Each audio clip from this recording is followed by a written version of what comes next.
Pumalag ang grupong Manibela samantalang LTFRB nakakasuhan ang mga mahuhuling kolorum na PUV.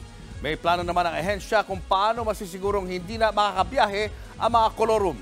Nasa frontline ng balitang yan si Gerard de la Peña. Tinapusan ng grupong Manibela ang kanilang tigil pasada ngayong araw. Ayon sa grupo, pinili na nilang bumiyahe para may pangkain ngayong araw. Sa gitna yan ng babala ng Land Transportation Franchising and Regulatory Board na magkaroon ng mas mabigat na parusa sa mga mahuhuling PUV na kolorum o yung mga hindi nagpa-consolidate para sa modernization program ng gobyerno.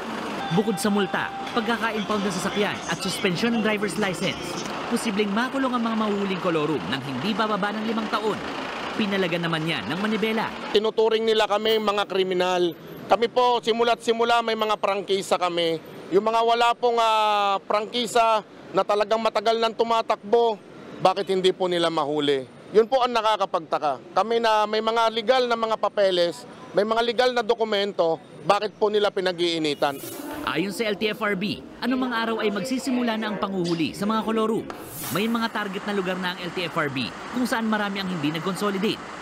Pakiramdam tuloy ng ilang operator na hindi umanib sa kooperatiba o korporasyon na hostage ang kanilang jeep. Kailangan kasi ang confirmation o kasulatan mula sa LTFRB bago makapagparehistro sa Land Transportation Office.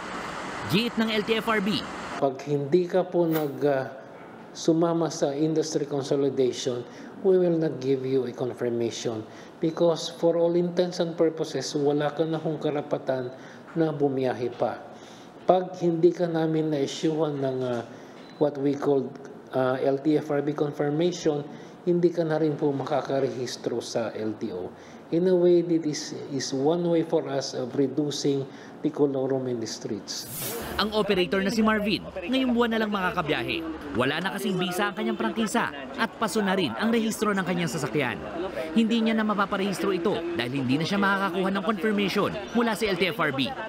Paghahati-hatian na lang daw nila ng kanyang driver ang isa pa niyang jeep. Doon sa isang unit ko, existing franchise po siya. Kaya sabi ko, doon na lang po tayo maghati-hati ng biyahe kung kinakailangan para matustusan natin yung pangaraw-araw natin. Dahil wala nang palugit na 1 taon para sa mga hindi nagpa-consolidate, pinag-iisipan ng Manibela kung magkakaroon pa sila ng mas malaki pang kilos protesta.